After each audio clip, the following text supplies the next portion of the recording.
on? What's going on? Well, something's going on, and I'm about to tell you. Because we got a big hitter today. We're going $50 to $60, all right? It's getting exciting. We're so excited, and we just can't hide it. But before we get into all that jazz, who we drinking with? We got Ryan.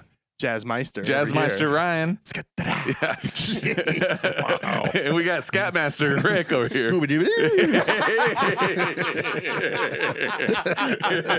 And you got me, Austin. That's pretty great.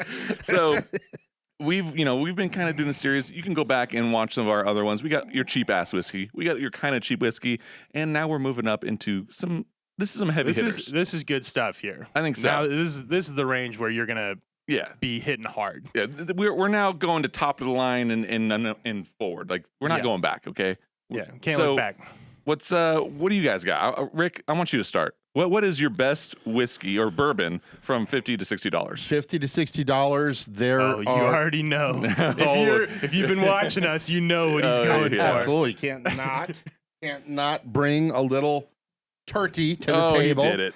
As in Wild rare turkey, breed, baby. wild. As a matter of jail. fact, can you tell that it might be a favorite of mine? Wait, because I never go anywhere without a spare.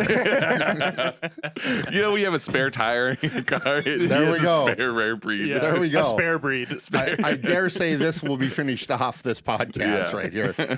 Don't mind if I do. So Wild Turkey Rare Breed, it's coming in at 116.8. So Wild Turkey 101, I think, made its appearance as one of our top three in the 20 to 30. And this is Wild Turkey 101 on steroids, or just amped up because of the 116.8 proof. So this has been a favorite of mine for a long time. It has fairly recently jumped up into this category of $50 to $60. It was easily purchased for in the mid 40s for a long time, sometimes even $39.99 on sale. But now it is definitely in the $50 to $60 range. I think I paid $52.99 for this. I hate to see it. Yeah. But for 116.8 proof, and it brings, cinnamon. It is, to me, this is quintessential bourbon. Okay, it's got it's sort of high rye, so it does have a little warming cinnamon spice and things like that. But it's got all the typical luscious bourbon flavors that are. It's quintessential. It's a good choice. Yeah, no matter what price you can find it for, it pretty much beats out the price of other bottles in that category. It's a good bottle to share with people who also aren't used to barrel strength.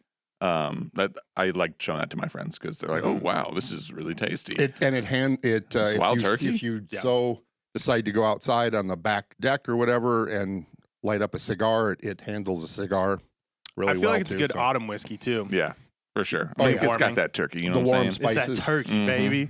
Turkey hunting. Oh yeah. No, it's so. Yes, I mean I know it's not like crazy. Like, oh my God, that's out of left field. I don't think you can't not have this. Yeah. That needs to be in your triple negative. I don't know if that added up. You can't not have this. Yes, you need it. It's got to be somewhere. I'm going to say that it probably needs to be, depending on what your home bar looks like or whatever. It depends on how much you want to spend on your home bar. But I'm going to argue that this probably should be one of the bottles on the home bar. That's one of the first ones you get once you're getting into this price range. For sure, easily. I get it. Well, I mean, as you're going through the series, you're just filling up your bar with all the stuff. That would be a good way to go. This is essentially your starter kit. Yeah. So and I'm telling you, the 50 to 60,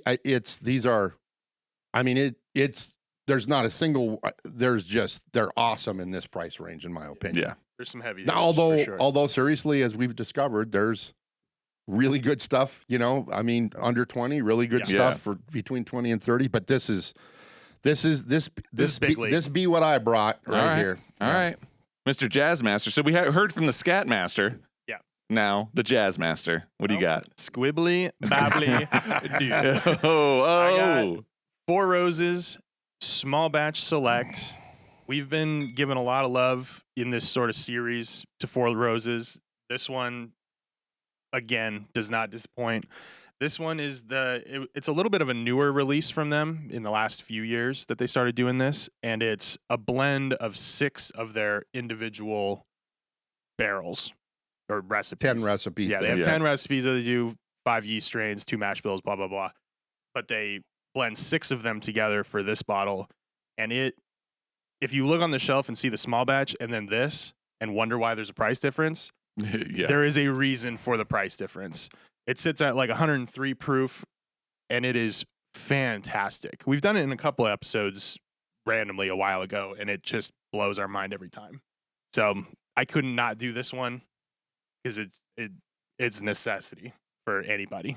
Absolutely. It drinks really well. Plus, I mean, that bottle is gorgeous for a gift. Well, I love the counter to the small batch bottle. Like this one has an embossed rose on the front, like really nice. And it's got a darker label than the regular small batch, and the profile is darker. Yeah. It's got a deeper, kind of more chocolatey, sweeter profile to it, but not cloyingly sweet, because none of Four Roses is super sweet. And outside of their special releases, this is their best delivery. Yeah, unless you can find their crazy barrel strength stuff, which is going to be $100. This is one of the best things you can get.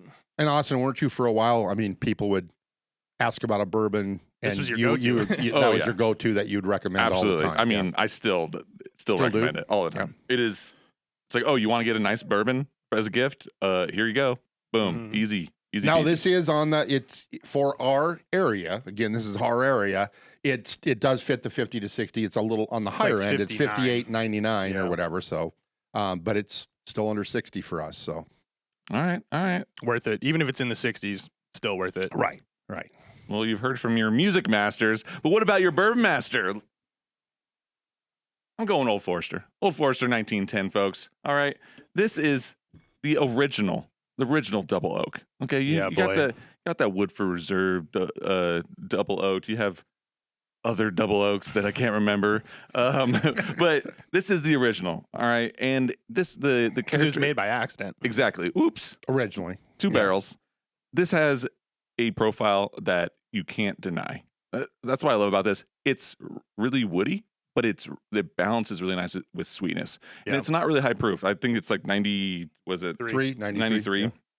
And so this is just a bottle that it's classic. It's Old Forester. You have the whole lineup. You have 1910, 1920, which is a little bit more expensive, which is why I'm not doing 1920, because I do think that is a better bottle, but 1910 is just so good. That one crept into the $60 range. Exactly. That's in the $60 unfortunately. So this is fun in the lineup with the Old Forester family. This is good for gifts. This is in leagues with the 2 that are here, and it's some old fine whiskey, like it says on. And Old Forester needed a little more love. We hit them early on in our more budget episodes, but we haven't really seen them since. I think we're all Old Forester fans. Absolutely. So. So to me that is so. I know that the Woodford Reserve Double Oak is sort of, I mean, people rave on that, and I like it. As a matter of fact, I just had some the other night. But to me, the 1910, the difference is 1910 still for me tastes like toasted marshmallows. Think s'mores. Certainly, the Woodford Reserve Double Oak does. But this to me balances it a little better with some oakiness and some other tannins and things happening. It's a little more punchy to balance that sweetness. And this is also very good with a cigar as well. Yes, yeah, absolutely. Tried and tested. We've tested it. Yeah, we have certainly tested out. So, boom, man, what a lineup! If you have all 3 of these at home, you're winning. Yeah, you're winning. You've done it. I seriously, I couldn't wait for this episode because there's not every single one here is a heavy hitter. Yeah. Oh, yeah. It's all right. They're really good. Well, folks, do you agree? Do you think there's any other big ones? The thing about this price range is a lot of things have moved out of it due to either just price creeping, people buying them, inflation, all kinds of stuff. So this actual price range is a little bit empty. At least that's what we thought. And so these are certainly the best that we thought were in there. Do you disagree? Do you have anything that you would recommend to us? Because this is, in our opinion, one of the best price ranges, or should be one of the best. So I'm sure there's other great bottles. There's definitely other good bottles, but I challenge you to find one better than these. Any of those 3? Yeah. We have a whole list of things that we enjoy, but we just left out because we wanted the top 3. Yep. Because there's only 3 of us. Maybe we should do like 10 people on the podcast. Good thing it's subjective.